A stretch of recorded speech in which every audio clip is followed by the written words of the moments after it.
God, do you remember meeting new people? That was fun. Yeah, just like my tolerance for it is so deplenished. It's not just tolerance, but it's like the opportunity to actually meet new people in your late 20s. And when you're presented with that opportunity, you're hardly like, oh, great, an opportunity to meet new people. You need a whole afternoon to think about it, whether you want it. Who are the new people? Where do I know them from? They're your uni friends that I haven't met? And how many times have you seen them in the past 5 years? Is that the one who recently broke up with... No, that was another one. Oh, God. Right. Are they the one that live in... Okay. And they pay for it? These are the ones that I like, but they don't like me. Or the other way around. Yeah, or the other way around. I said that one thing that they really didn't like that one time. Oh, yeah. Are they the ones that think the death penalty is a good idea? Yeah, right. I just need to know that before going in.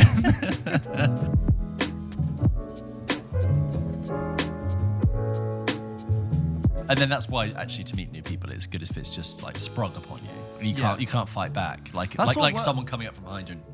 Like, I feel like work culture has got plenty of that. That like you as a grown up, you have to meet new difficult people with work. That like fills the void, and then by the time you're actually enjoying your social life, I just want to sit in my comfort zone with people. Yeah, be like, I'm going to make a new friend. If someone comes up to me and traverses the massive no man's land that is the distance between being a stranger and a friend, like if I'm at a party.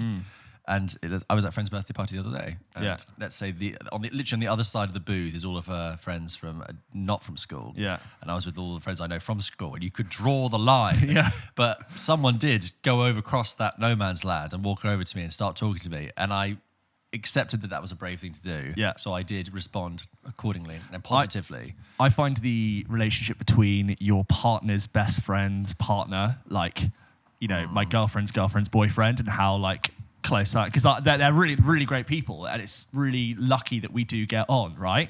But if they stay together for forever, a really long time, and I stay with my partner for a really long time, I could go on holidays with this person. I could be dropping my kids off at this person's house. We could be having Sunday roasts for the next 30, 40 years. And it's like this guy that I'm just presented with, that I don't choose to be his friend. Yeah. I'm lucky that I have really great partners, girlfriends, friends, partners. But you never know. It's the wild What if that didn't work? And this what do you mean? What if? I am aware of that. You as a uni friend are about as sort of as late as the friends come. They still got couples sort of later than you. James, that was nearly 10 years ago. Really? Wow. No, I'm exaggerating. No, but you know what I mean? Like, but it is. Uni is one of the last sort of mass accumulations of friends that you get. It's really hard to... And I'm not happy with you at all. No, I'm sick. I have notes. I've turned you into a colleague over a friend. That's how we made it work. Anyone would like to be our friends. Yeah. We're really happy people. Email help me at pulpkitchenpodcast.com. Oh. So I had to get like 5 vaccines on Saturday because I'm going to Should I be worried? Bali. Well, you should I not sip from the same cup as you or something? I don't know, but like I haven't had any vaccines that weren't COVID vaccines since 2008, so all of them have expired. Nice. So I need 7 to go to Bali. Okay, let me guess. You need hepatitis C. A. Yeah. Oh, right, yeah. Hepatitis B? No? Less. You can do, but not essential. Malaria? No. Not only if you're there for a really long time. It's not like a thing. Japanese encephalitis. Encephalitis?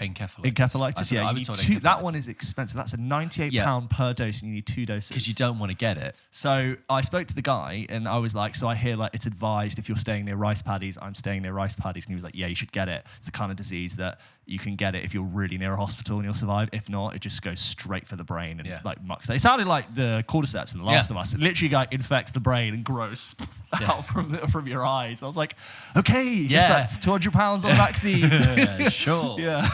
Did I miss any? DTP. So that's the 3-in-1. What's that? Diphtheria, tetanus, polio. Not typhoid? No, I got typhoid as well. Oh, wow. So even though I had 3 pricks, I had 1, 2, 3. I had 5. And I'm going to get 2 more next week. I always just thought you were one massive prick. But actually, it turns out I needed 3. And like the guy was like, yeah, you've had a lot of vaccine today. maybe don't go so hard. And I was like, I'm drinking quite heavily tonight, going out till late. And he's like, yeah, just, a bit of paracetamol. And then I went to the Arsenal match, and it was one of those days where it wasn't that cold, but I was shivering at the time. I was like, I need to lie down. So my body's just swimming with like micro versions of all of those diseases. I'm surprised you can even use your arms. Oh, they were on fire. Paracetamol, though, great drug. Underrated. Are we allowed to say that? This is brought to you by Pfizer. Let me also talk to you about, I was going to say OxyContin, but that's just not. This is very dark. It's a great show. Cut. But yeah, I'm feeling a bit better now, but I'm going to have another 2. But also, like, is that a sign that I'm just not meant to go to that part of the world? No, it's that if you're prepared to go to that part of the world. I mean, don't forget that, like, the ability to go to that part of the world, that's part of the world, to get to other parts of the world so easily accessible is still, in the course of human history, a relatively new phenomenon. So yes, it is. The fact that you can do that and not be on a cruise ship or like a wooden ship for a bubble for a year. Yeah. No, I meant like in the old times, it'd be like, I go to Australia. And how long will it take you? 3 years. Yeah. Okay. Or like 80 and like half of you would die on the way and your kids would grow up on the road. Yeah. Is this how we're starting the show today? It's a bit somber. Okay, well, let's talk about some movies then. So actually, to recap on last week, we talked about Knock at the Cabin. You've seen it now. Do you want to just give me your What quick an irritating film. Right, I mean, I'm not going to go on this long, but saw it with my mum and dad after your review that was... you didn't ruin it for me, but you sort of prepped me to not be that excited about it. And I thought your review was very fair. And I finished, the credits rolled, and my thought was just, and what? And your point is, what's the point here? Where's the twist? Where's the reveal? Well, what's the thing? What's this film about? And it could be about like information. I found the minor spoilers for Knock at the Cabin. If you've seen it, please skip forward 2 minutes. The news pieces, I told you, as a tool to validate what the 4 horsemen are saying, was both confusing because of like, oh, that's really grounded in reality, but they were completely ridiculous. I told the you, one where the wave comes across, and that person and that's meant to be a video that's been sent to the news that looks that good underwater. That's I'm like, you're saying that person had time to send it before they got wiped out. At that point, I was like, it must be dream logic by this stage because that's just not a thing. And then it just sort of happens, and I'm like, it's so dumb. Yeah. I'm just irritated by. I just cannot tell you what that film's about. Thank you. I mean, I did. Like, I mean, thank you in the sense of like, I'm glad that somebody else agreed with me. I speak to the people who liked it. I mean, it's beautifully shot. I think it's well acted. The dialogue, I agree, is a little bit like, "Hey, man, you're fucking crazy." Yeah, it's like, yeah, it's a bit GCSE. Okay. Dave Bautista, fine. Dave Bautista's versatile and he's very good and he's very talented. I just didn't find it interesting at all. I thought all the things about the trope about the gay couple not being able to defend themselves and that kind of being explored is a weird. Yeah. I thought, is that going to be unpacked? But it wasn't. And I did find it a bit strange. There's that subplot with Rupert Grint. You go, oh, this could, and he goes, no, we're not going to go anywhere. Is that like a clue to deeper understanding? No. Couldn't read into it. Don't even care to go on to like a Knock at the Cabin explain deep dive video. Just strange film. Don't answer the knock. That's what I say. Yeah. Okay, well, that was last week. Bob Iger, Mr. Disney. I think I know where this is going, because I was going to bring it up as well. Announced Toy Story 5, Frozen 3, and Zootopia 2. Yeah, he announced that on the day of or the day after Disney announced massive layoffs and one of the lowest, a dip in Disney Plus was making a loss or something. Okay, do not quote me on information because I must have got that. I think I've got that quite incorrect. Yeah. But Google laid people off. Every tech company followed suit. So Disney has laid off just a massive amount of people. I think about 7,000 people, and it follows. And this news came out concurrent to that. And I agreed to that news with nothing more than a healthy dose of cynicism. And I thought, you've just done that for your balance sheet. It's to double down on the proven... We need to, steady the ship. What do people love? More Toy Story. I hope that Tom Hanks and Tim Allen and co would turn around and go, nah, no more, guys. It's and done. they'll have to get lookalikes. But I finished your story at 3. And when I heard that, it actually made me dislike Toy Story 4 more, which I don't dislike as a film. It takes the impact. The way that 4 took the impact out of 3's ending, this continues to take the impact out of both of those. It worsens the entire catalogue. Yeah. It makes Toy Story less special? Remember when you had to wait 10 years for a Toy Story film and it came out? It's like, whoa. I mean... And isn't it great that we waited so long and they used the time to sort of make that more special for the audience? I know. Frozen 3, I loved Frozen 1. Frozen Frozen 2 was awful. I thought it was just a confusing, weird film. Not excited for a third one. Frozen 1's great. You'd love Frozen 1. Zootopia, I enjoyed it, but I don't remember much about it. Literally, I haven't thought about that film since 2016. Yeah, and I've not thought about it since I watched it. Yeah, fine. Do you know what I also loved is Big Hero 6. I thought they were going to do more of that. Yeah, but they're not.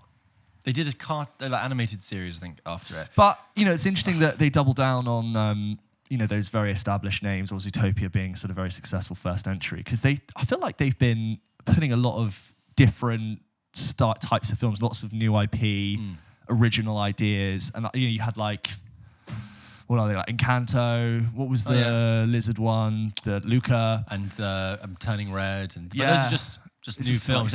They hardly broke the bank. And they sort of like COVID-y releases as well. No, break the bank. No, that's the opposite. That means to go bank. I mean, like it hardly set the world alight. Anyway, I meet that with nothing but cynicism, and I don't look forward to it at all. Sorry to just be negative on news, but I thought we would discuss. I've got something. We've talked about Arrival before, and a film beloved by many people, many listeners, I'm sure. You, big fan of it. How many times have you seen it? Thrice. Right, wow, okay. So, and if you're a devout listener to this show, I probably have mentioned this before, but I had only seen Arrival once.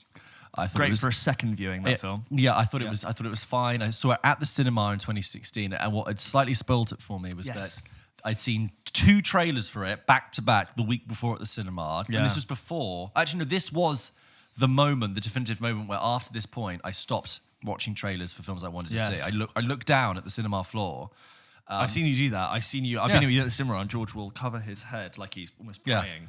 I just don't look, because my mind. I mean, not that Creed 3 is a film I'm particularly hyped about necessarily, but you kind of want to. I might actually. But I saw the trailer the other day, and there was a 1-second shot in it that I was like, Creed 3. Yeah, and I was like, that's a huge spoiler. Really? I know I haven't seen the film, but I was like, why else would that character be in that place with those people at that time? Oh yeah. And I mean.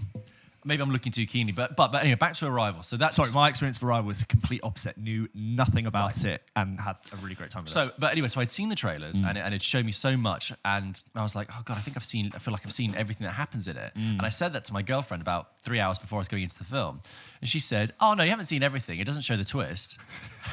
And I was like, there's a twist. So I went into Encanto. Sorry, I was just talking about Disney. Went into Arrival thinking about, I've seen it all, and I know there's a twist. And sure enough, because Arrival is a very it's a very minimal film, quite grounded. A lot happens for an alien arrival space film. So, for example, in the trailer, they showed the explosion that happens, and that's like the one fireball in it. So, like, I'm sat there for an hour thinking, when's that going to happen? Anyway, I digress. Years have passed, Denis Villeneuve has gone off and made other films, and we've watched other films, etc. But cue yesterday, it was 11 o'clock on a Sunday, and I thought, I think I'm going to watch Arrival. God, what a do you know what it is? Is that it's been dormant in hibernation in the morning, James. Oh, well, I was going to say, okay. It was dormant in hibernation in my mind, but then because that Max Richter track was used in The Last of Us, I was just about to say, it brings it forward into my consciousness, and then I see it on the Netflix carousel, and I go, I've always wanted to give that film another go. Yeah. I gave it another go, and it was great. Isn't it great? It's a really good film. The way that I know that score is being used in lots of things, but that layering violin and the cello that just comes on, and every wave of emotion as she realizes what has been happening, and it's all laid out for you. You know, you are seeing the flashbacks of her as she starts to understand the language, is experiencing time with different. I just thought, I know what the thing kick in the stomach. The thing that stood out for me was the color theory of the whole film. Oh, go on. What it is that the film is shot in very cool, neutral tones. It's a bit like Tar. It's like blues and browns and pale greys.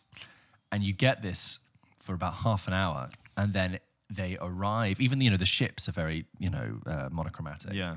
But when she arrives at the army center, it's then suddenly the only color that really is shown in the film is the bright orange jumpsuit that they go into. Yeah. And also the orange light of one of the chambers in the scientific complex. Right. And it's like using color almost on a very primal level as a trigger for danger and alertness. For a film that is very much about going back to your primary elements of language and understanding. And so I felt like Denis Villeneuve was really like conditioning you to be like, and then here's this bright orange jumpsuit for this is the tipping point where you're going to go, where you enter the jumpsuit and you go into this realm. And I just thought it was very interesting to see color used so sparsely in a kind of space film. He also does an amazing job of building suspense to that first encounter to the aliens and how minimal the window is that they interact with them. It's this like misty pane of glass, and I thought the design of the aliens was really original. I describe it as like a sort of black hand, like that, like looking but then down. When you see the alien in full reveal, the top of it is like a shadow man, like someone in a hood. Like and also the fact that the language is like a statement that is read all at once, like it looks like a coaster ring. And it's sort of linear and neither begins nor ends. Just like the only thing is, I think, is Jeremy Renner is not given enough to do in that, and I think there's just a little bit lacking in the chemistry department for us to believe at the end of the film. Where that ends up. But yeah, I'm so glad I went back to that. Shocker. Hot take, everyone. Arrival's really good. Yeah. Based off a great short story, which is also meant to be a great read, short science fiction story. Could I also do something that we don't do often, which is bring up an old film and talk about that? Which is, I know we've been reviewing a lot of new things recently, but I had one of those weekends where I had a lot of free time suddenly. And I watched 5 films. I was like, great, can I smash through it? And one thing I did, I had a Mubi trial. I got at the beginning of the year. This isn't an ad, just going to say that. But like usually at the beginning of every year, Mubi lets you subscribe for 3 months for £1. That's cool. And they had a film on there that I bring up because remember recently we had an email that was like, what happened to Joseph Gordon Levitt? Right. Now, when you think about Joseph Gordon Levitt, what performances do you think of? 500 Days of Summer, Inception, Looper. 10 Things I Hate About You. Yes. If you want to really throw back. Okay, well, what if I told you that I've seen a film that I think is Joseph Gordon-Levitt's best performance? Go on. And this is not, for people who've seen this film, this is not a hot take. This is, people go, oh yeah, he's really good in that film. That's a film called Mysterious Skin from 2004. Ooh. And I think I erroneously said a few weeks ago when we did Tar, that I thought it was directed by Todd Field. It's not, it's directed by Greg Araki. So Mysterious Skin is a real interesting piece of work, and I mention it because I saw it and it stayed with me, and I think it's really fantastic, and it's definitely got the best Joseph Gordon-Levitt performance. Really? So quickly, Mysterious Skin is based on a novel, and it's about these 2 teenagers growing up through the 80s into the 90s. Something very early. This isn't a spoiler because it's not revealed often in the film's description, because I think if it would put a lot of people off if it is described. But the film opens, and basically one of the children doesn't remember what happened to him when in one summer when he was 8 years old. He says, I had these gap. I said, I blacked out and I woke up a few hours later with a bloody nose, and the same thing happened again at Halloween. And then you hear that perspective from another child who's like, yeah, when I was 8 years old, it was the summer where I first started my baseball league. And it becomes very apparent that both of them have been abused by their baseball coach. But the film then follows them in their late teenage years, 10 years later. And you've got this juxtaposition where Joseph Gordon-Levitt's character and Brady Corbett's character on the other side. Brady Corbett's character it doesn't remember what happened, and he can't remember, and he's obsessed with UFO abductions. And he keeps thinking, I think I had this gap in my knowledge.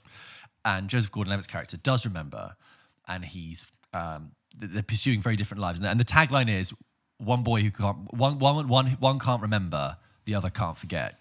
And it's about how it's affected them. So on the one hand, Brady Corbett's character is trying to hunt down, thinking it's a UFO abduction, and he's really nerdy about it. He's obsessed. Oh, well, I think the guy in my baseball team has something to do with it. And meanwhile, Joseph Gordon-Levitt's character, he's 17, he's gay, and it's really affected his relationship with men and sex and love, and he is soliciting himself, and he remembers the experience of that summer, but he has this kind of very emotionally complex. And something that psychologists have said is very true about the tale, a relationship with what happened and his coach. Anyway, I know this is a very sudden and dark film to bring up, but it's really beautifully done because you have this incredibly dark story and narrative about trauma, but it's shot equally with the aesthetics of a coming-of-age film. that it has all the romantic elements to it, shoegazing music, pop soundtrack, kind of romantic, warm coloured look at life in the universe, blended with this really dark story, and it's really, really palpable. But I just bring it up for that reason. If you think Joseph Gordon Levitt, oh yeah, he's been in a couple of good things, he's all right. He's really good in this film, and the film itself is really, really powerful, and it's only like 100 minutes long. Oh, nice. Yeah, I just want to recommend that. That sounds really interesting and almost slightly ahead of its time for 2004 in a way, do you know right? what? Not that I've seen it, but just hearing you talking about it. I was watching it, and there were moments I thought Euphoria has taken a lot from this. Yeah. And that is particularly with Joseph Gordon-Levitt's character and the way the way he's listing himself, and there's kind of a mirror with the way we first find Jules' character in Euphoria, and it's that mix of like narration as well. Both of them narrate their lives, and do you remember in the first series of Euphoria, it would be like, when I was 8 years old, my father, and it's that kind of sort of very polite, passive description of something quite dark and dramatic happening. Yeah. And I was like, there's definitely ingredients of that in Mysterious Skin. So if you like Euphoria and you like Joseph Gordon-Levitt, there's something in that. Fantastic. Love that. Got very dark films to talk about today. We do, don't we? We'll have a game at the end for that reason, guys. So stick with us. We've got war and abuse coming up, am I right? Stay tuned. So James, over the past few weeks, we've been running through some of the Oscar nominees, and one we were both very excited for was Women Talking, which is released this week in the UK, but there were some preview screenings, so you've been able to catch it ahead of me. It's got a great cast by the looks of it, a really interesting premise. I really, really want to see this film. What's going on? Same. I was really looking forward to seeing it. It was one we hadn't seen. Bevan, best friend of the show. Oh, really? Wrote in. Yes. And she said, hi, James and George. This was last week, so I saved it because we hadn't seen it yet. She said, I hope you're both doing well. I've been loving the content and I've been sharing your pod with all of my film friends, so hopefully your Irish audience is growing. Bevan, it is growing. I assume you are screaming at the top of a hill, going, listen to PULP Kitchen. Yes. I also didn't love Banshees of Inisherin, and that's okay. You're doing God's work. I was also going to do... Ooh, Bevan is a place on earth. But I recognise this film's going to be quite serious, so I didn't want to lower the tone. Ease you into the subject matter. Bevan writes in and said, I just wanted to write in because I went to an Academy brackets Irish version of BAFTA screening of Women Talking this week. I'd not been following the film / its promotion, so I had pretty much no idea what the film would be about. It started and immediately I was grabbed by the incredible characters created by such talented women. The main standouts being Jessie Buckley, Claire Foy and Rooney Mara. The younger actors in this film also gave me equally moving performances. Ben Wishlow's character broke my heart as he gave an honest, innocent performance. The relationships between the women were so comfortable. It felt like they were just seeing a slice of their life. I almost forgot this was a film at times. The music and sound design were truly excellent, as well as the costume and hair. I look forward to hearing what you guys think. Your friend, Bevan. Oh, like Bevan, loyal to the realm. Loyal to the realm of PULP Kitchen. Thank you, as always, for writing in. Yes, I went to go see Women Talking. Wasn't playing at my local multiplex. I had to go to a cousin, pay double the ticket. I believe that. But I had the screening to myself. So I sat there with a green tea. And That's rare. Very rare. I was slightly concerned at the indication of the popularity of this film, but also private screening, basically. Yeah. And the cousin screens aren't huge, but you sit quite close to them. Yes. So it's still a very good... I saw men there, and that was very effective as a screening. But yeah, Women Talking, nominated for Best Picture. It's directed by Sarah Polley, who's also adapted the screenplay. She made Stories We Tell, a documentary sort of about herself and directing, which I haven't seen. And it's based on Miriam Toews' 2018 novel of the same name, which was in turn based on a very sad, very horrific true story from an insular, ultra-conservative Mennonite community in Bolivia in 2009. So although this is a fictional story, and I'll get into where it sort of really takes itself on. But it is sort of based on a very sad true story. And the basic story is in a very insular and shut-off commune, women who have been attacked and drugged in the night from sexual assaults. And they've been told that these visits in the night are not real. They're just the work of demons or Satan or ghosts, and that anything that you're imagining happening is just, whipped up imagination hysteria. And one night, one of the women catches a man in the act about to come and commit sexual assault. And they see him coming through the window. And because of that, a bunch of men in their little commune are sent to prison. The rest of the men, as part of their society, immediately go to bail them out. And that leaves this very short period of time of about 2 to 3 days where all of the women all of whom have experienced the same sexual assault, rape God. at the hands of drugging. So half of them don't remember it very well, and if they do, it's sort of little details. And all of them have been assaulted at the hands of the men, and they're left with this to decide what to do. And they have 3 options. Do nothing. They can stay and try and fight for change and for these things to stop happening, or they can leave. So they decide to basically have a big meeting in the roof of a hay shed. This is like a sort of commune in the middle of the countryside. And they have to try and imagine a future of what that would look like if they were to leave. How would they do it? What would it do? The film doesn't specify a location or a time period, which originally I found slightly confusing because I couldn't place it. But, as the film sort of ends, I realized that vagueness reflects the universality timelessness of its themes and what the women know of this secular world, which is very little. There was a reference to World War II in the film, which to me kind of placed it 50s and 60s, but really it actually doesn't matter, right? It stars Rooney Mara, Claire Foy, Jessie Buckley, Frances McDormand, Ben Whishaw, just a dream cast, and they are all just outstanding in this film. I would say of the Best Picture nominations, this is easily my favorite pick for Best Picture. Watching it, sometimes when I think about, I'm watching films, I'm thinking about this show, and I get a little bit lost in my own head, and I'm sort of like discussing the ideas. I was really just lost in its storytelling, and I really wasn't sort of trying to contemplate this film as I saw it. I really was just completely engrossed, and the credits rolled to almost silence, and I just thought, what an incredible, brave feat of storytelling. I really do think it is brilliant. It is a philosophical, existential, long, talking debate about what to do. A lot of these women do not even have, they don't know how to read or write, but they know religion, they know the Bible. They do not really have the language to explain to each other what has happened. They're not talk about sex, they're not talk about sexual assault, but they all have this shared horrifying experience, all of which have been sexually assaulted by their husbands, by their brothers, by the men in this community. A lot of them have had children from rape. Some of the women in the conversation are pregnant from a sexual assault. So everyone has this shared experience. And they also have this real burden of how their religion has framed their conscience about what you should and shouldn't have done and what it means to leave. They're all very deeply religious. And one of the great hypocrisies is that in their eyes and in their religion, the only people that they can ask for forgiveness is the men that have sexually assaulted them. There's this one really complex speech about, you're going to be excommunicated from God. And Claire Foy who's one of the characters who's really adamant on leaving. She's like, we can't stay. And she's got a 4-year-old daughter. And she says, if I am to stay and my daughter is to face the same thing that I had, I am to become a murderer because I refuse to let that happen. Is that the will of God if I stay here to murder? Because that's where I'm going to be drawn to. And if I am to die and to come to face for my sins, is that what's going to happen to me?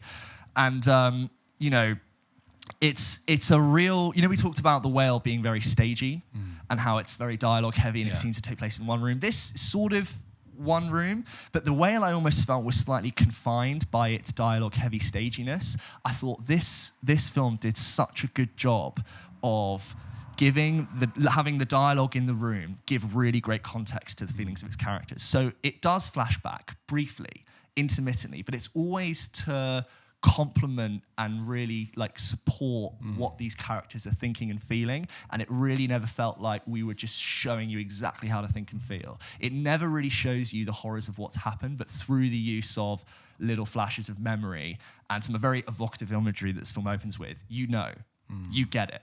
There is enough given to you there for you to go, I get exactly what this film is doing. It's very engaging. It's deeply complex. It asks a lot of really, really interesting questions. Within the film is a really deeply uncomfortable assessment of masculinity in teenage boys that I thought was so cleverly thrown in. And just again, I'm still processing how I feel about it. And I think the film is called Women Talking, and we could, have a look at this and go, oh, is this a really important film for women? Which it is. But I think it is just as important, if not more, for as many men to see this film. And I know a good 60%, 65% of our audience is men, and I would please urge as many men out there to please seek out this film. I think it is really, really interesting. I think if I was to critique it, I would say maybe now I've come out of it, not in the experience I felt this, maybe in this So this film opens with a statement across the screen that says, "What follows is an act of female imagination."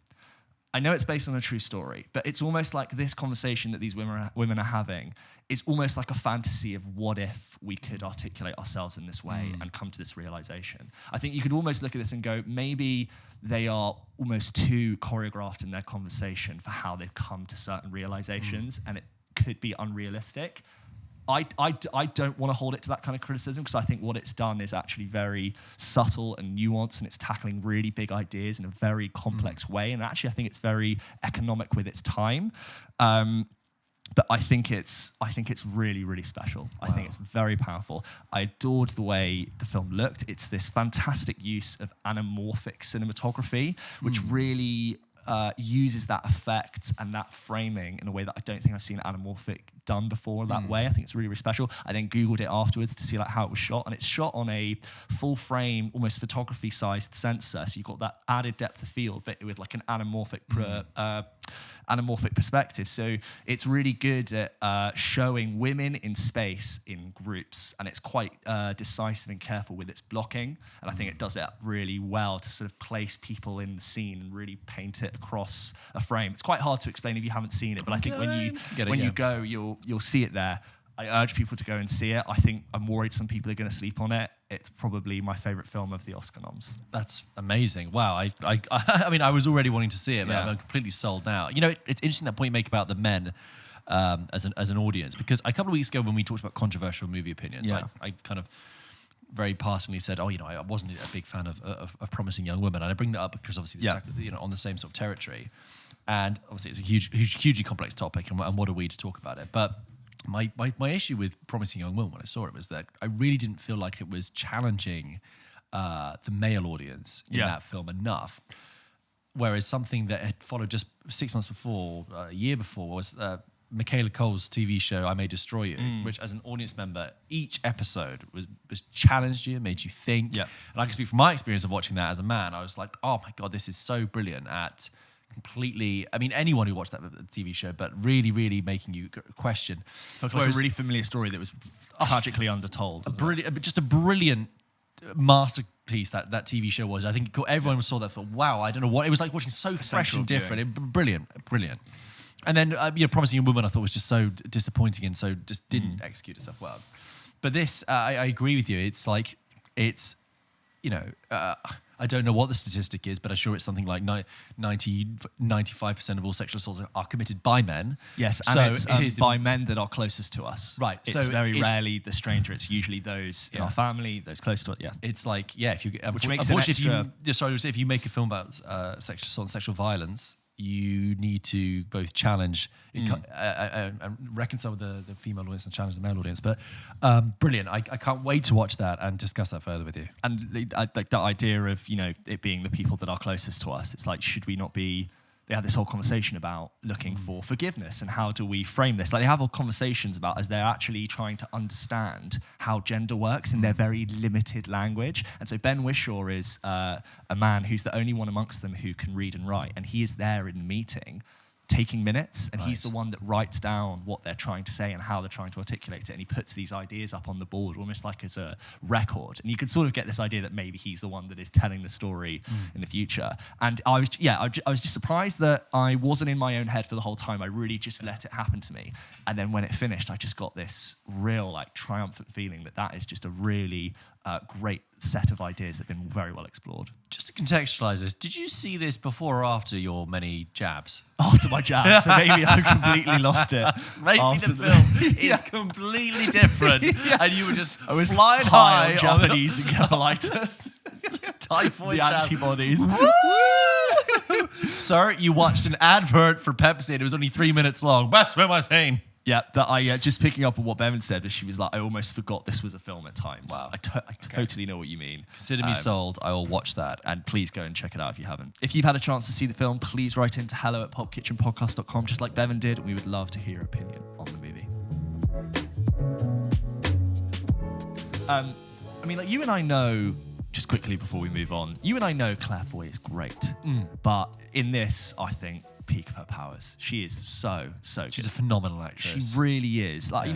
obviously excellent in The Crown, really good in First Man. First Man, that's an underrated performance because that's a limited role where she's doing so much. But she's really great in it. And then here I was just like, holy shit, Claire Foy is just going. And she's they're all great, like Jessie Buckley. Jessie Buckley is an actress now. When I see she's in something, I immediately want to watch it. Yes. A lot of these actors, I'm like, they choose their films well. It's a good stew. And I'm here for it. And just want to make a quick comment about, I know I talked about cinematography and anamorphic presentations, but it uses desaturation really well. It's a thing I saw, in Emancipation, and it can be quite popular to sort of suck the colour out. And I thought there was this really interesting way that they use desaturation. Obviously, the subject matter sort of can sometimes want to suck colour from a film, and colour is life. And a lot of the film takes place in this barn, and the light comes through the slats of wood, almost like prison bars, but the top door of the barn is always open and looking beyond. And you sort of get the sense that even though this barn doesn't have much colour, sometimes there's this glint of light and colour on the horizon. You can't quite see what it is, but there's this almost tease of this idea as they're toiling over it, that something beyond is there and something is potentially calling to them. And I was like, that is a good way to really use colour as a tool to invoke the feelings of your characters. And again, I should really get up the cinematographer's name for this film because I want to give them a bit of credit. Yeah, the cinematographer is Luc Montpellier, who I think has done a really great job with it. So I will be looking out for their work in the future. So James, one of the big Oscar nominees that we actually hadn't seen as well was All Quiet on the Western Front. So you've gone and seen Women Talking. I've gone and seen All Quiet on the Western Front. Coverage, getting your Oscar nominee coverage all right here. And I think after this review, we would have covered all of them. I think so. All of the main Best Picture nominees. So you can find all those reviews on the channel, obviously. So All Quiet on the Western Front, which we have admitted we are late to. Very late. Party. We are sorry. It came out in about October last year and has done sort of a steady run, and then has had like a second wave with the record number of BAFTA nominations, and then done very well at the Oscars as well. All Quiet on the Western Front is directed by Edward Berger, and All Quiet on the Western Front has been made before, as we've said. It was made in 1930 very successfully, and it's based on a novel from 1928, a German novel by Erich Maria Remarque. And apologies if that's pronounced incorrectly. It's a very famous German novel, but it's never been made in the original language. This is a novel that was banned by the Nazis, is taught across Germany in schools, and it's one of the first and most famous novels, pieces of art about anti-war, about the trauma and the legacy of war, and how that affects soldiers, the futility of war, the inhumanity of war, the brutality of war. It was all there in 1928 in that book. So cut forward nearly 100 years later, and we now have this big budget version of it on Netflix, a 2.5-hour epic, and it's set in most of the film predominantly is taking place in the last week of World War I. Right. There is a extended prologue which is quite brilliant. All Quiet on the Western Front. What's to say about it? I think All Quiet on the Western Front is a solid, sincere, perfectly valid war film that at its best is incredibly cinematic and incredibly spectacular, but at its worst is unremarkable. I don't have the same thing that you had with Women Talking, where you think, this is my favourite Best Picture nominee. Yeah. I came away from All Quiet and thought, that was good. I'm a bit surprised it's in there, actually. Really? Okay. Not by no means my least favourite nominee. Well, we'll go into it. Let's talk about the good stuff. So, undeniably, this film is shot immaculately and captures as a war film. It's funny because everywhere it's being referenced as like, oh, this is an anti-war film, and I'm like, all films are anti-war films. Yeah. Who in this day and age is making a movie being like, we're going off to war? Joseph Goebbels. Yeah. James, in this day and age, I said. But agree, it's very like, who's making basically hard-headed military? I mean, you can get complex things like American Sniper, which look at war from like, but have that kind of whiff of American imperialism about them. But this, broadly speaking, like when we talk about war films, they're all anti-war inherently. Yeah. And that stems back from really cinematically, The Deer Hunter, Oh, What a Lovely War. Anyway. So to talk about the strong stuff, it's very cinematic, and it begins, and guess what? It is All Quiet on the Western Front. It begins in about 1917, and obviously immediately that thinks, recollects, when was the last time I saw 1917 trench warfare depicted? It was in the movie 1917. and it's a quiet forest, and it's almost silent. It makes you think that the sound isn't working, and a fox is kind of sleeping in its warren. Do foxes sleep in warrens? Who knows? And then slowly you hear the rumble of cannon fire and the rumble of artillery, and then you get this sort of drone-like shot over frosted bodies on the battlefield. And the film is incredibly gruesome and upfront and graphic about the brutality of war. And then you're cut into this scene of trench warfare. And the camera is really steadily gliding through complete chaos. Bullets dinking through helmets left and right, dirt showering over. And you're completely into this. And you're thinking, great, this is it. This is... If you want to see a war film, this is how you do it. I'm glad this has met the demands. It doesn't shy away from that. And it has this extended prologue where it depicts the kind of meat grinder, cog in a machine aspect of war and how things are recycled. And I hope this isn't too much of a spoiler, but it is the opening 10 minutes where after this trench battle, and the titles have come up saying all quiet on the Western Front, we then cut to the bodies being taken for mass burial.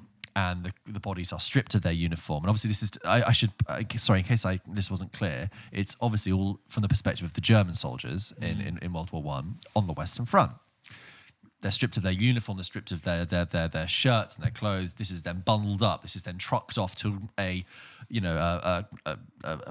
factory where they are all mass washed and mass dyed, hung up en masse in an empty barn to drip dry, someone coming in, checking them, are they dry yet? It then cuts to a factory floor full of sewing machines and women stitching the bullet holes back together through the jackets and repairing the cuffs and the scrapes, and the rhythmic metronomic sound of the sewing machines is made to echo gunfire and machine gun fire, and boots are sewn up, and then you are quickly then packaged back, and at that point it intersects with the narrative, which is 4 young men, as we've seen before in many things, naive, young, heading off to the front line to be recruits, and they can't wait to get to the front line. And these men are given, as they sign up, when they've passed their physical, here's your bundle of uniform. And our main character for the rest of the film, called Paul, receives this uniform, and he says, oh, this already belongs to someone, and it's got the name tag in it. And the guy goes, oh, sorry, that sometimes happens. It was clearly one size too small. And he rips the label out, and then you realize he's ripped out loads of labels underneath. And our main character, Paul, is completely unaware of what happens. The rest of the narrative then follows Paul and his friends in being sucked up into the war machine, cue the brutality of war, and very soon cutting forward to the last week, as I said, of that 7th of November, 1918. So that's the kind of the premise, and the war scenes and the battle scenes are incredibly shocking and violent, and as you'd want them to be, and energetic. And then the moments of peace and quiet and reflection are equally beautiful. And at one point they're sequestered in this sort of French farmyard, not French, Belgian, I believe, Belgian farmyard. And again, you get the kind of bucolic quality and all that stuff. That's great. Here's my slight issue, though, with All Quiet. Or it's not an issue, it's like why I can only go up to this film to a certain point. The thing is, when you make a war film, it's not that, sorry. It's that this film is based on a novel that came out in 1928, followed by a film that came out in 1930. As an audience, as a society, our understanding and experience of and knowledge of war since 1930 and 1928 has deepened and become much more complex and advanced significantly in the intervening 100 years. Because sadly, every generation there's a following war. The fact that the book and the previous film adaptation came out before World War II just speaks about how much time we've passed there. Yeah. And it's not that what All Quiet on the Western Front is saying isn't valid. It's completely true. But the problem is, because we've had 100 years in between then of war, both as a real-world event and as a genre within cinema, what All Quiet on the Western Front is saying is, sadly, not really that novel. It's actually very familiar to an audience. So when it presents you with the futility of war, the brutality of war, the inhumanity, and conversely, the humanity shown within war, I go, yep, I have seen that. I have seen that before as an audience member. I'm familiar with that. All of that stuff I have seen, and arguably I have seen done better in less simplistic terms in other films. Band of Brothers was one that was running through my mind. If you're going to follow a troop of soldiers through an extended period of time, obviously that was a television show and had much longer time frame to establish that. But that was a real masterpiece in getting you under the nails of what it's like to be in a combat platoon. War films all changed with The Deer Hunter in the 1970s, but this idea of young plucky recruits who are naive and heading off to war. I'm like, yeah, I've seen that before. I've seen it in The Deer Hunter, but I've also seen it in just other things. I mean, we forget. I'm just talking about cinema, and television. But let's not forget World War II video games, Call of Duty. Yeah. However cynical that might be in its depiction of World War II. The fact is, the narratives when you're bringing it out in 2023, or exactly. What is your framing? So my point is, when it's being presented with me, it can never reach an upper register, because I'm thinking, though this is a perfectly solid, well executed war/anti-war film, it's not really telling me something new or unfamiliar than I've seen before, and I think what also as part of that. What doesn't help that fact is that the characters in it, I was surprised at how unmoved I was. Right. You are broadly shocked, obviously, by the violence of war, and broadly sad at the complete meaningless waste of life that war is, particularly the First World War. But I was not emotionally invested in these characters because they're not really characters. They are symbols. They are reactive dummies to what is happening around. Paul as a character, it never felt like there's a sort of group of 5 of them that the film follows, and I never really felt connected to either of them or sad or that something would happen. It was just kind of, okay, oh yeah, that would happen because this is a war film, and yeah, I believe that, and you're shocked that happened, because I know that happens in a war film. There is a sort of separate narrative that is kind of interesting, which is Daniel Bruhl is a German diplomat. I like Daniel Bruhl. Yeah, great. Good in everything, really. Yeah. Daniel Bruhl is a German diplomat who is on a train meeting with the French and British delegation, predominantly French, but the British kind of at either side, to sign and deal with the armistice. And there's an interesting element there about how brutal the armistice is going to be in the balance of, we can't waste any more lives. We're losing 40,000 men a week.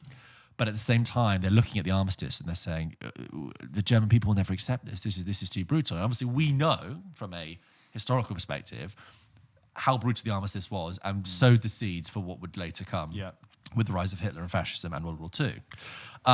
However, that narrative, you don't really feel invested. It never really clicked for me. So as a whole, it's like, it's solid, well-intentioned, sincere, perfectly valid, excellent scenes of trench warfare that are violent and enthralling, but emotionally limited and sadly, familiar. It doesn't tread any different ground. And think about the subtitles as well. This is not me saying I don't like subtitles. Were they in papyrus? No, this wasn't Avatar.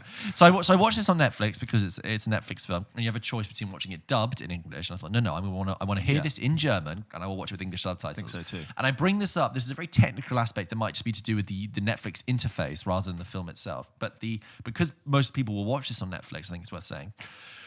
The subtitling is incorrect and wrong at times. There are moments when there are extras. You're aware that there are other people around. Yeah. You do not hear their dialogue, but the dialogue they say is subtitles.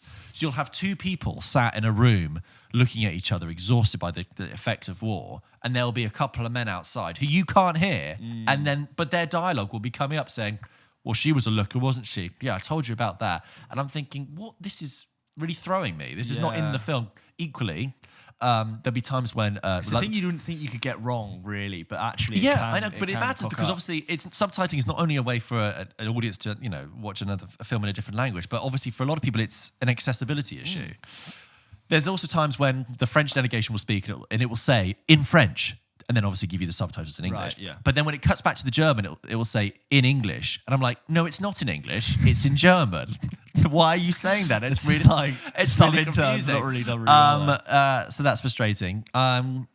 it's interesting because when we had an email last week from Germany, from our North German Women Over 40 delegation. The new audience. Adriana, I believe, who said that it's been not very well received in Germany at all. And I pulled up an article, did some research, and German critics have really, really panned this. Really? I think they are much more familiar with the source text than we are, and they are therefore much more sensitive and can see more closely how the film has deviated. Not that deviation is a problem, but they are just maddened by it. And there's been a lot of descriptions about how cynical the film is. And this one article said that they believe the film is 148 minutes of blockbuster-compatible war kitsch that is being slapped with a title that is internationally known and guarantees prestige and good sales, maybe even an Oscar. Very cynical there. So they're saying basically, you've taken a property that people are aware of, pumped it full of action for mass market appeal, stripped it out of any of the nuance and the poetry and the good writing of the novel, and done a disservice to the original text. I can't speak to that because I haven't read it. Is it worth a watch? If you like war films, it's definitely a solid entry. But I'm surprised at how gushing people have come. People have really gone for it. Have come forward for it, given how well trodden the war movie path is. Take a film like Dunkirk. Dunkirk does not make you necessarily emotionally invest in those characters. No. But what it does is approach a war film in a completely different way. Yes. Similar, but slightly to a lesser extent, like 1917. It's like, if you're going to do a war film now, you've got to do something else, which is why we had that. Which sounds really bad. Like, oh yeah, can you sort of give me an extra bit of spice on my war film, please? It's like, well, that's how it. I know. It sounds like really churlish, but also it's like you got to remember, sadly we're living in a time where like we read there's war every day. There's war on the news, and you've got. Unfortunately, like you can't just be like, God. It's brutal, isn't it? Isn't it terrible? And I'm like, I read the news. You don't have to tell me. Like, it's fucking awful. And some people are living that as a real experience, and it's terrible. But I think, therefore, the stories and the way that war continues to be in our lives needs to be rendered in a different way. So, fine. I think, there you are. I've said my piece. I can't speak for All Quiet because I haven't seen it, but I remember there was a lot of conversation when 1917 came out and Peter Jackson's They Shall Not Grow Old, which I really want to see, but I haven't. Did you see it? Yes, a really good example, yeah. There's just a whole conversation about how, it's the two great wars that we had, the world wars, like World War I, it was a lot harder to capture and document, right? By proxy of the type of warfare that was there and, limitations on camera technology and how important it is for us to tell those stories in a way that's accurate and means something. In 1917 being a film that was written but still documenting World War I, people were going, well, is this the right way to present it? We obviously are now losing or have lost all of our first-hand accounts of people who were in World War I. Don't hold me to that. I'm just making assumptions based on the fact that it's over 100 years old. I think there are no World War I veterans anymore. Right, and then it's like similar conversations about how we document the Holocaust. Sorry, sirens are on our end. About how we document things like the Holocaust, and that we're going to, at some point, run out of first-hand accounts. And I think it is, obviously I've not seen them quite, but it's interesting that the German media are having that reaction to it. And I think it does ask the question of World War II is presented in such a different way than I think World War I is. I'm not trying to say they're the same thing, but it's interesting that I think it becomes more problematic to try and capture the spirit of what that war is and how you tell it from both sides in a way that is accurate to that. I think it's very difficult to do that. The author was writing from his first-hand experience. Yes, which makes a big difference. I think also there's an interesting debate about how World War I has not been commodified in the same way that World War II was. Because of the time that World War II occurred, when film and other mass communication was in a much more advanced stage, it was therefore presented in our lives, one's lives, their lives, in a very different way. So you had more propaganda, you had... media you had a thing, right? Films that were coming out about war that were slightly pro-war but were made for mass consumption as video fiction. news, Pathé news, World War I. They Shall Not Grow Old. If people aren't familiar, it's Peter Jackson. He found this a very old archive, almost like primary source film stock of World War I, and restored it and coloured it, and even then he had to intercept a lot of the footage with like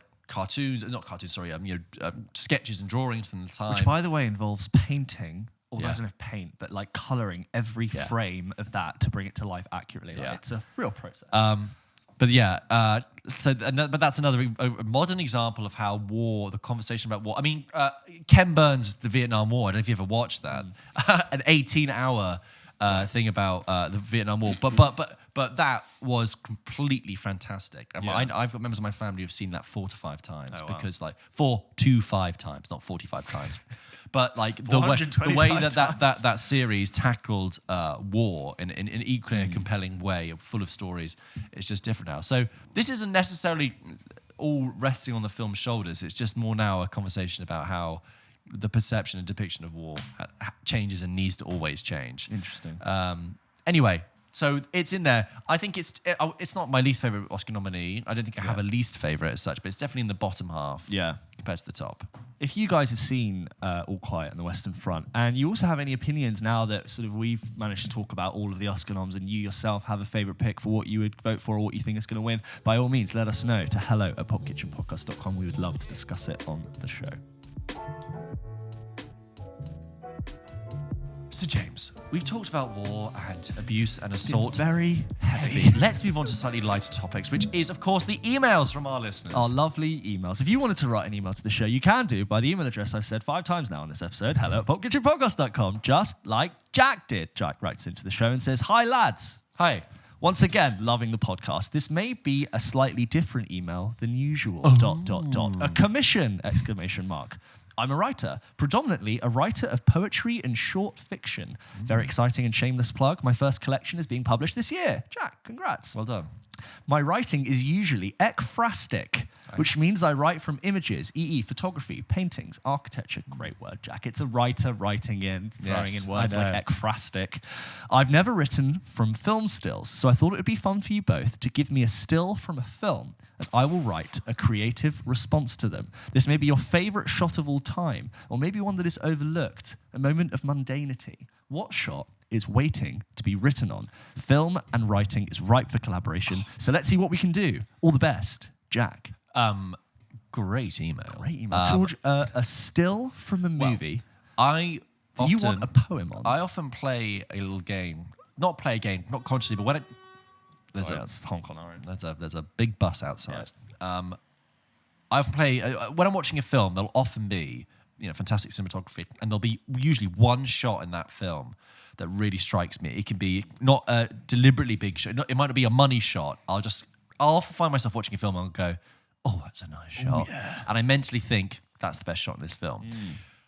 I'm trying to recall some that I've seen, but for me, one of my favorite shots is in The Truman Show of him walking along with the sky, touching the sky. For the first time. When his hand casts a shadow on the wall. And he starts to walk up the stairs. Great choice. Beautiful. So I think good. And you could cut that and frame it as an image. Oh yeah, so beautiful. One of my favorite stills of all time. Great choice. Let's get a poem on that. I would like the final shot of Shame, a criminally underdiscussed, underseen film. That final moment on the subway when he looks up at the girl, when all the depth and expression in his face. The final shot of Shame. I need to Michael Fassbender's hardened, wearied face. I was worried what you were going to say then. His hardened what?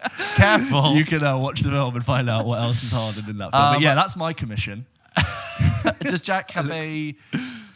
he doesn't have a... He has a controversial movie opinion. Oh, he does have a controversial... I thought you were going to say an Instagram or a link to his work.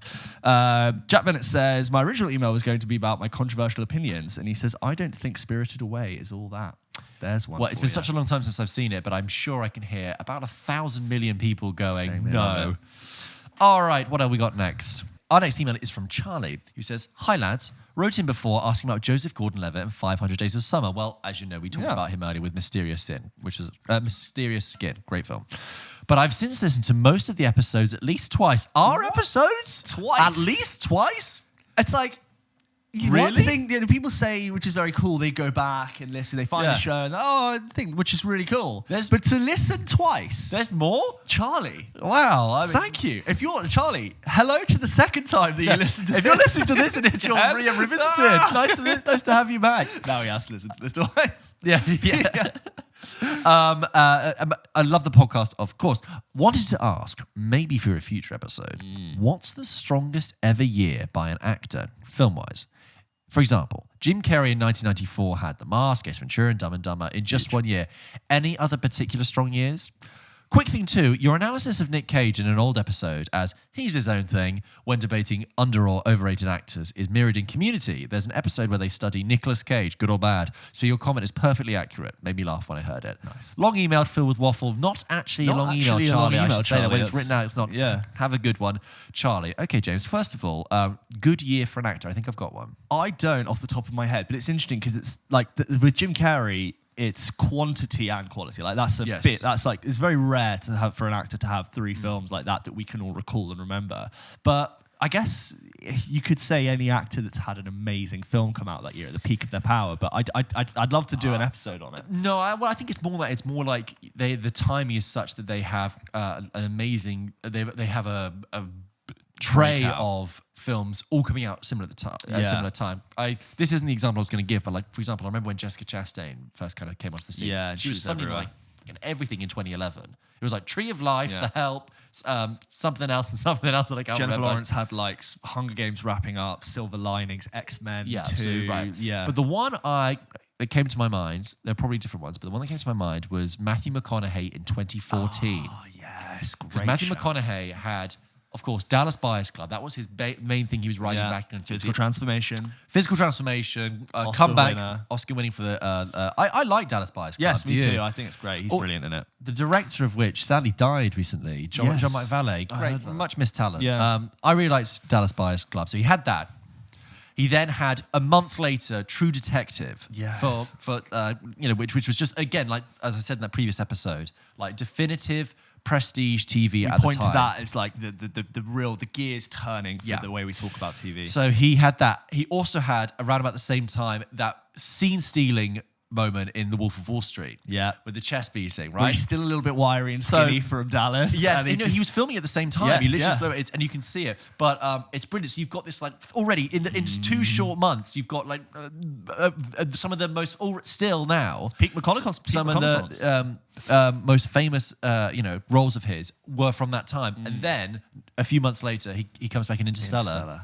That he's so good in that. When he reads back when he gets the voice notes, the video messages, and he's just there, full IMAX crying. Yeah. Or that shot of him when he leaves Murph, and the music swells and like you hear the sound of the engine, and he's just like numb, and he checks under the blanket to see if she's there, but she's not. That is his year. 2014 will be Matthew McConaughey's year. Yeah. So God, that is a lot to come out in a year. Yeah. This next one's from Joe. Joe writes in and says, "Hello from Glasgow. Hello. Sadly, a previous emailer beat me to the long-time listener, first-time caller introduction. But oh well, love the podcast. Couple of questions I'd be interested in hearing your opinions on. Number 1. I've always wondered how the MCU evolves with the comic books, brackets having never read any comics. Basically, do all the stories that have been made into films already exist as a comic in some way? Are comics in a completely different universe? Are people now writing comics based on the films and progressing the stories in the hope that they are picked up and turned into films? How does it work? Genuinely something I have no clue about. Would be interested to hear your thoughts. Side note on Marvel, also slightly disagree with the current assessment that the recent Marvel films are directionless. Having only watched them all for the first time this year, wow.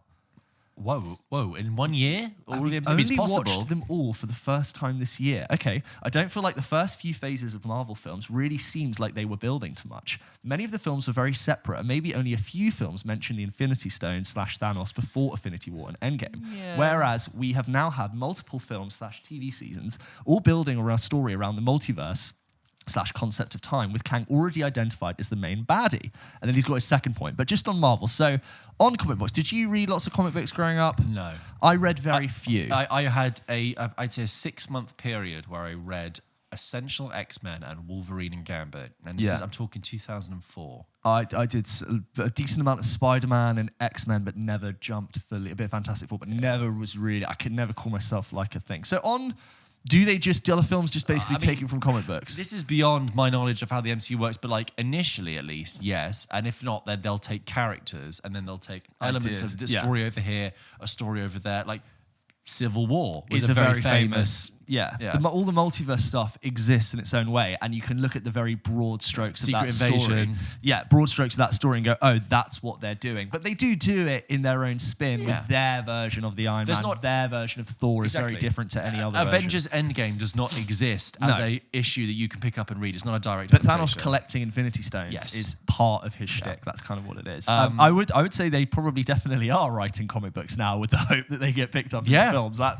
would easily be it. I think, a lot of people go, oh my God, they're doing this film. Have you seen how it happened in the comic books? This is what's going to happen. And you can say, yeah, that kind of is, but not really. Yeah. So yes and no. And then current assessment, you and I have talked about some Marvel films feeling directionless, but it's interesting to compare them to the early stages, which I almost feel like it's just like comparing something. But the thing is about the early stages is that they had nothing preceding them. So it was like, whereas now you've got the direction it was going before, and now you've got before and after. We're in the middle. But before, they were still in the launch phase. So your memory of where these characters were only went back one or two films. I do think they missed a trick by not taking a beat after Endgame. I think we've all had a post-Endgame adrenaline dump. Yeah. It's like you've just had this amazing, final of your basketball match, and all your team is really excited. You're just like immediately jumping into the next season. It's like, can you not just let me have a summer? When has that ever worked? You always need time off. Just give it a break. I really think they missed a trick by not doing that. Even between Infinity War and Endgame, when they did Captain Marvel, I was just like, can you not you've just had a really cool ending of Infinity War. Like half the heroes are gone.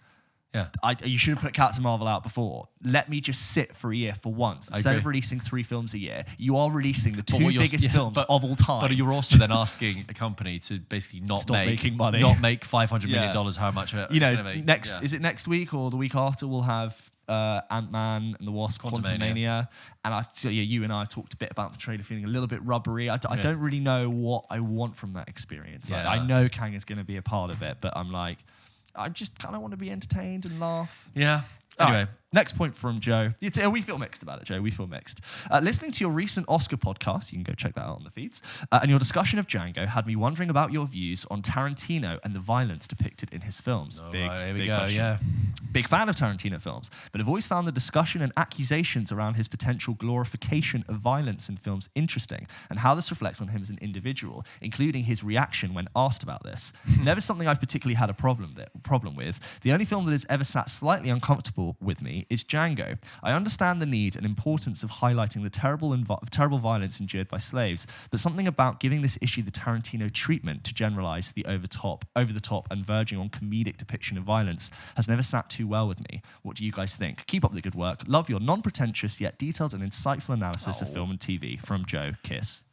Thank you, Joe. That's really kind. And a really good point about the violence. The debate about violence in Tarantino is as old as his films are. I'm shutting your butt down. And there's a reference to that famous Christian Gurumurthy interview from 10 years ago about when he was doing press for Django. And the thing is, if you go look at that back, Christian Gurumurthy in particular, was deliberately pushing for a reaction there.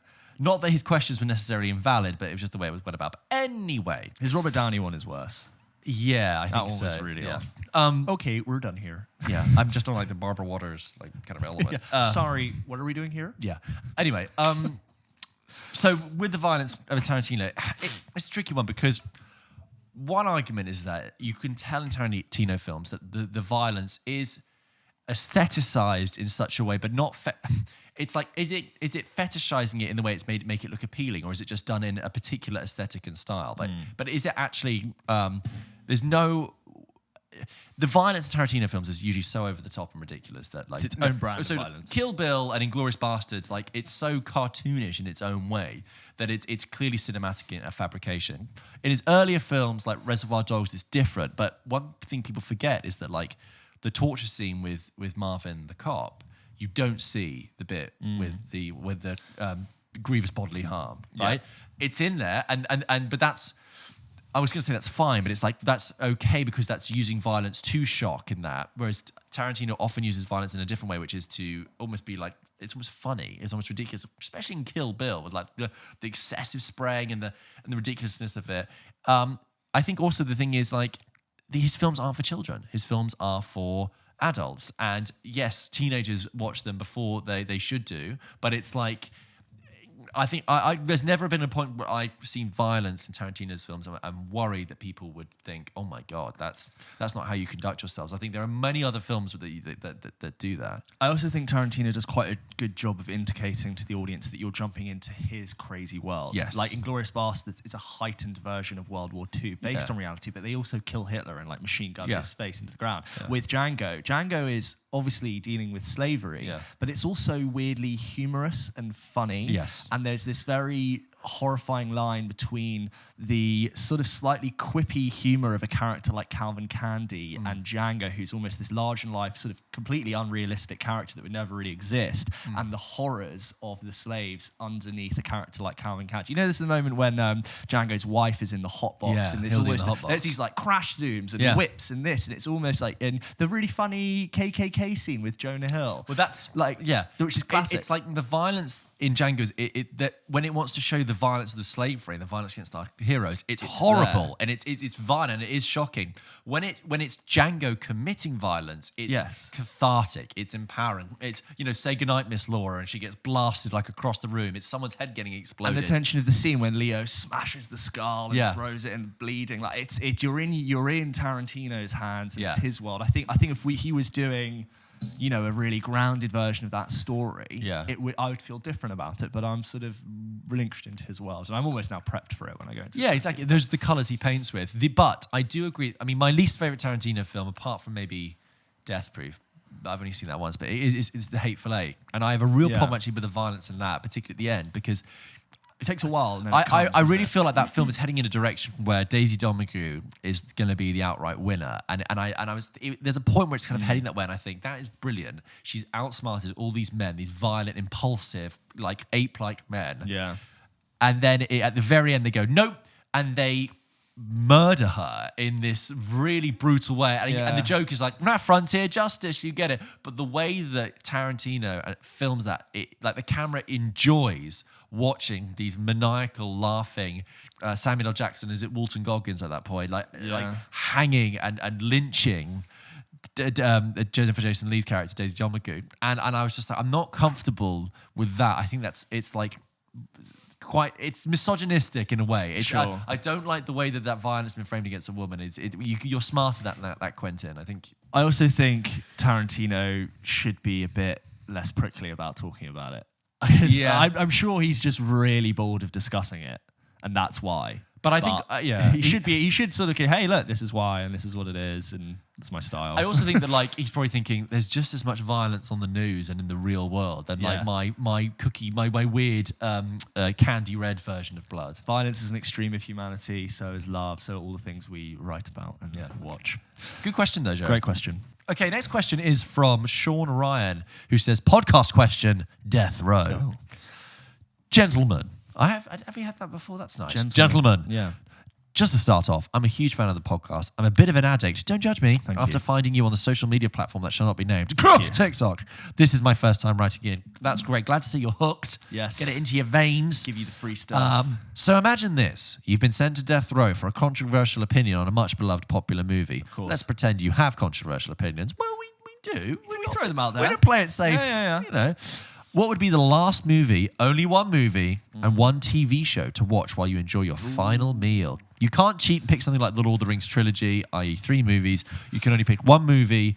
What's the longest TV show so I can get? For example, my father chose... he's put trains, planes, and automobiles, but it's planes, trains, and automobiles. Okay. Unless this is the Aldi knockoff version, where it's like, hello, this is the planes, the trains... You choose something that's really hard to find. It takes them years. As his movie, and Only Fools and Horses as his TV show. Okay. My mother chose Some Like It Hot as her last movie and Lost as her TV show. I mean, great film choices there. Lost is not bad. Okay, sorry. And then finally, what would your last meal be to pair alongside your entertainment? P.S. Big fan of your photography on both of your personal Instagram accounts. Well, thank you. If you guys, James and I we do like to take photos. From Sean in Ireland. I can only assume that the carrier pigeons that Bevan has sent out has arrived. And he's thought, what's the this? leaflets she throws at the top of the hill. In Dunkirk when he catches the flyer? It's just me and you with our thumbs up. Okay, so James, it's last meal. You get to watch a film of your choice and a TV show of your choice. Sure, I actually don't mind Lost as a shout, even though that show really falls off. A, it's long, extra days on this planet, and Lost covers a lot of themes of life as like a way to sort of end. And, the ending is kind of like a big sort of, we're all dead now, aren't we, kind of thing. What do I think for a real TV show? Maybe a comedy, I'm About to Die, Seinfeld. It's sort of quirky and irreverent. Okay. It's sort of like not really too up its own arse.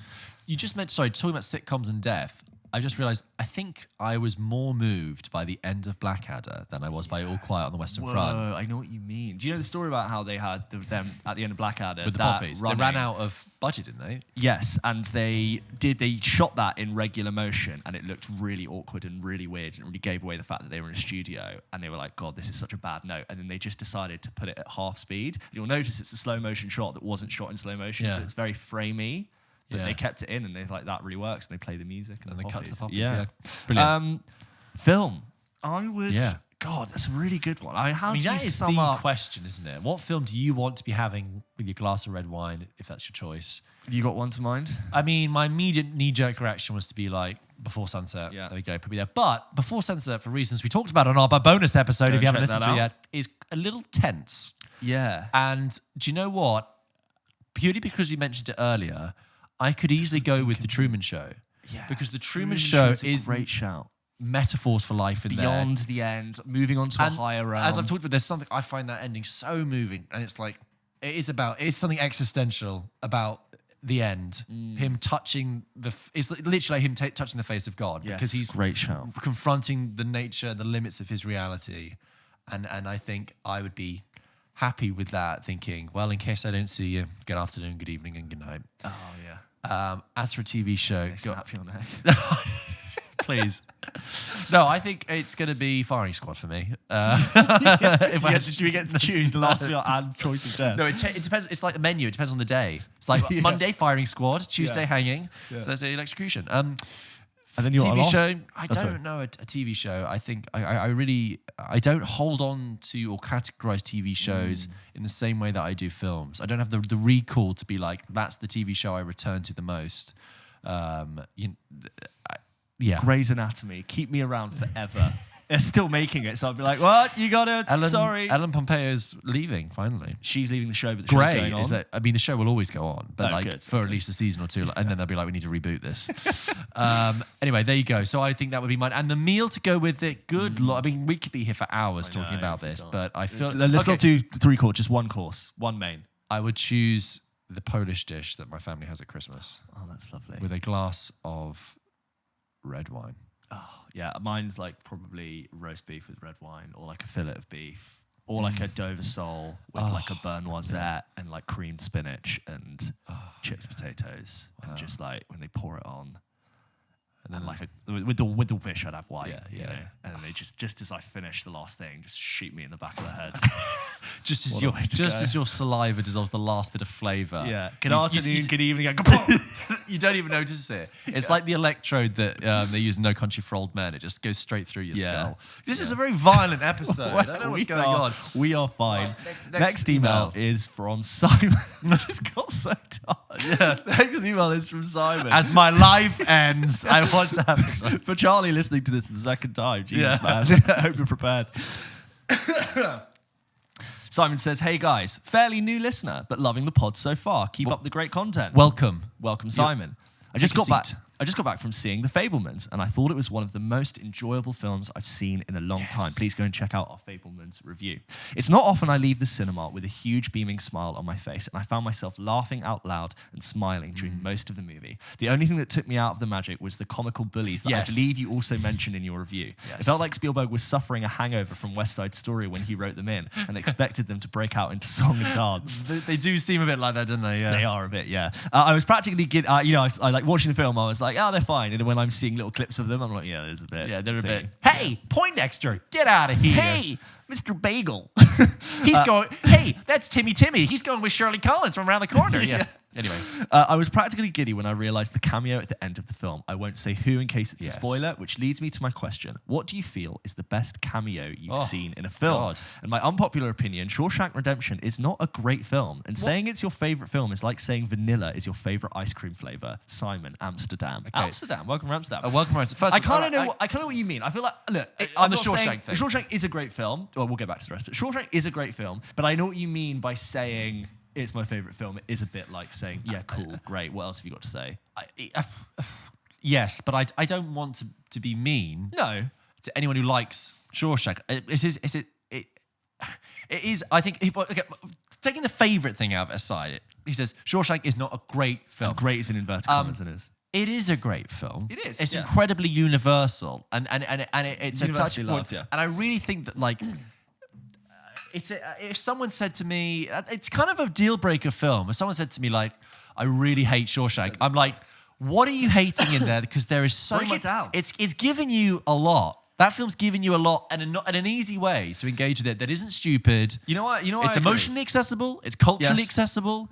It's kind of shot very well, acted very well. Here's the thing, like you can say Shawshank's your favorite film, and my comment is, oh yeah. I'm not gonna be like, oh yes, of course. Yes. Like I'm not gonna want to unpack it with you, which is I think why it doesn't force me to go, yes, let's talk about why. Which I think someone could mention other films, and I'd go, oh, interesting. Tell me more. It's a bit of a lot of people have that opinion, but a lot of people have that opinion for a reason. I mean, I remember when I first watched The Shawshank Redemption when I was 13. I thought it was fucking brilliant. Yeah. I mean, you do when you first watch it. Let's not take that away. I should rewatch it. I'd love to rewatch it. I've only seen it once. And I will. You know what? I'll come out way at the end and I'll go, yeah, that's a good film. Yeah. That's a bloody good film. Yeah. I will go from Shawshank and how it makes you feel. You go off and you discover better films that become your Yes. yeah. There is nothing wrong with vanilla. I also think I don't think it's. I knew that comment was coming. I bloody love vanilla. No, I don't. I don't think Shawshank is vanilla. I think that is doing it a bit of a disservice. No. Okay, no, that's kind of what you mean. He is kind of saying vanilla. He's like, he's not saying it's vanilla. He's saying it's like saying vanilla is your favourite flavour. I see what you mean. I see that without it being a great film and it being your favourite film is two different issues. I agree. If someone said to me like Shawshank's my favourite film, I'd be like, well, yeah. It's like, yeah, of course. It's like the most popular film ever, isn't it? We're dwelling on it. The Godfather is rated the most highest rated film ever, but it's like, it's like a Gen X dad being like, yeah, Godfather Part 2 is my favorite film. It's like, okay. Yeah, baby boomer dad. Yeah, but if someone said, like, The Godfather's my favorite film, I'm like, that's good. I have also seen a movie. We're dwelling on this way too much. Way too long. Let's go back up. So, Fableman's best cameo. We did an episode way back about cameos. Really early back. I talked about how one of the most distracting cameos, not intentionally, is Donald Trump in Home Alone 2. Yeah. Because it's impossible. It's impossible to ignore that and not completely rip you out of the film. But good cameo. I don't like Tarantino's ones. I don't like M. Night Shyamalan's ones. No. His ones are always just like, please, he's in Knock on the Cabin again. And he loves it. He's in it for he's in it for longer than he should be. Longer than he should be. You know what? Just go see the Sorry, I can't think there are a lot. The other guy listened to it like 3 times, so you can get away with it. You can come back. Next email is from Sam, who says, hello, fellas. Love the pod. Highlight of my week and never missed an ep. Love it. That's loyal and I like it. Yep. Especially love the debate over Hacksaw Ridge. Personally, I'm a fan. We have discussed. Look, we've gone over it. But it's my thing about All Quiet when I'm like, I'm a bit surprised how much people love this given how it's a war film. It's like even more so with Hacksaw Ridge. It's like, people love this film that much. Okay. It's like, there are other war films. People are coming out. Anyway, my question is, if you could only watch the films of one actor/actress for the rest of your life, who would it be? Hypotheticals today. I think we might have had this question before a long time ago. My friend says Tom Hanks. I'm thinking Tom Cruise, purely for rewatchability and variety, e.g. Rain Man, Risky Business, Tropic Thunder, and of course, all the action. Plus, The Last Samurai is a goddamn slapper of a film. Cheers! P.S. Any live podcasts coming soon? About the live podcast, I'm flattered that you think we're in that league. Sam, our audience isn't big enough. Yeah.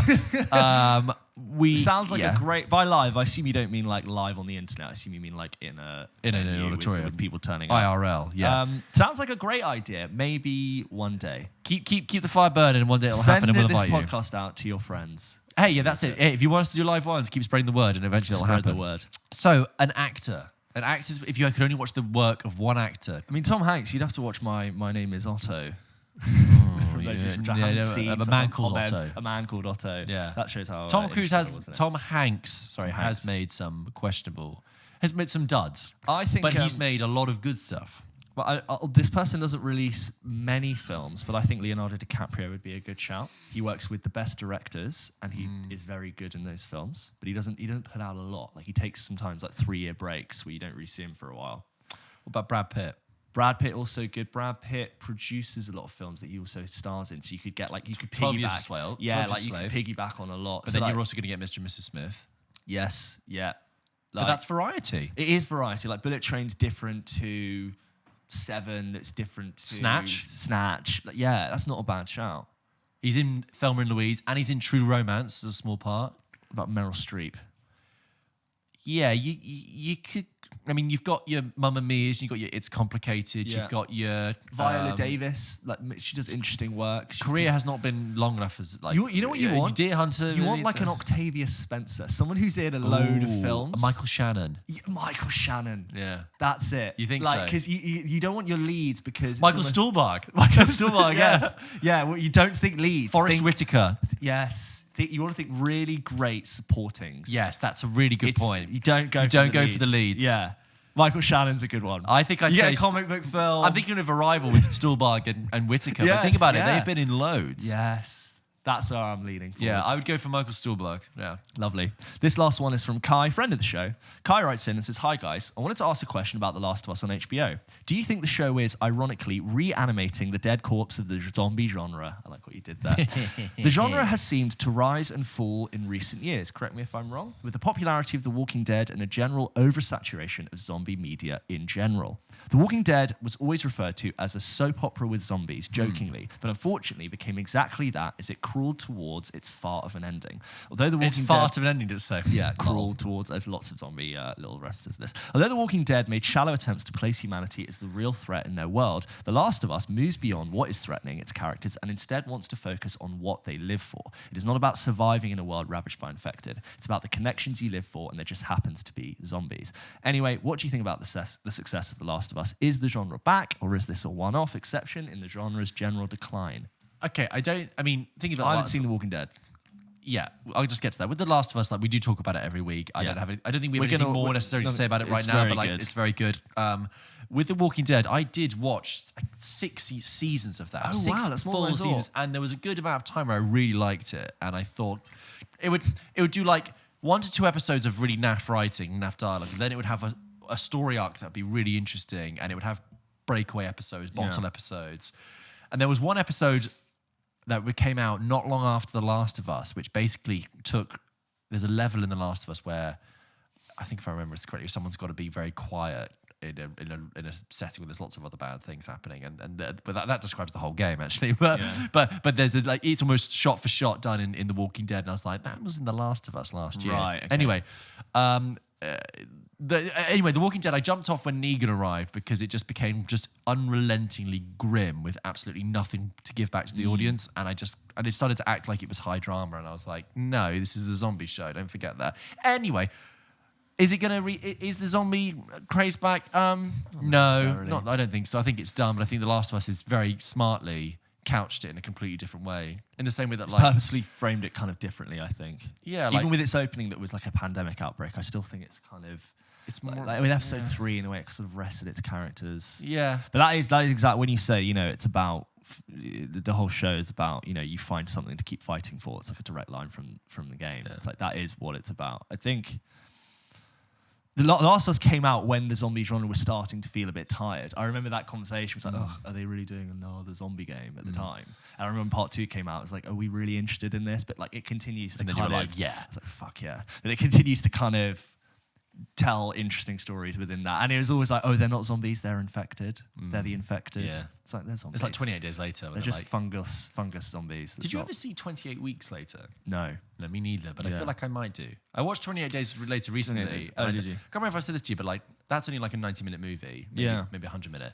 And I'm like, that would just be the first 3 episodes of a TV zombie show. show. 100%. Because it's very episodic. You've got the first bit with Cillian Murphy wandering around in London. Yeah. The second bit with Brendan Gleeson. Isn't that interesting? And then the third bit with Christopher Eccleston. And I'm like, these are 3 distinct episodes. Yeah, pre-TV. Pre explosion of TV. You watch 28 Days Later now, you're like, yeah, this is, I mean, the way it's shot and everything is like quite lo-fi. And very low budget, yeah. Yeah. But interesting question. Yes, interesting question. Thank you so much to everyone who wrote into the show. We absolutely love hearing your emails. If you wanted to send in a question to the show, you can do by emailing hello@pulpkitchenpodcast.com. Okay, George, we have reached the end of a sort of weird mix of emotions episode. We started very depressing, a little bit of uplifting. Like, what would you do if you had to die? What would you watch? Jesus, I hope we're all okay. Suffering for you all today. Spring could really come sooner. We're going to pick up on a game we played last week, which is you have to guess the film based on one word.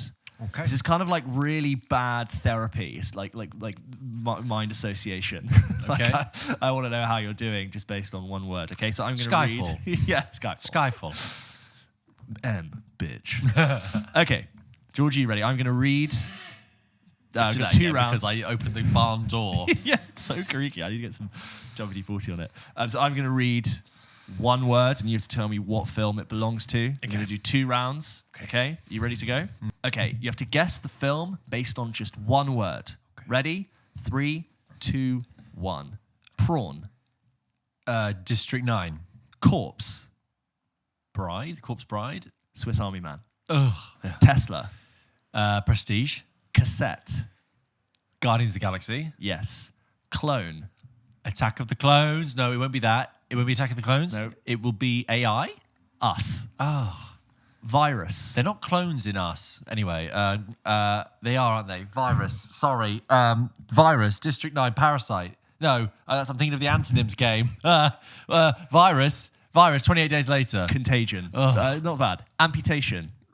Forrest Gump. 127 hours. Oh, God. Chiquitita.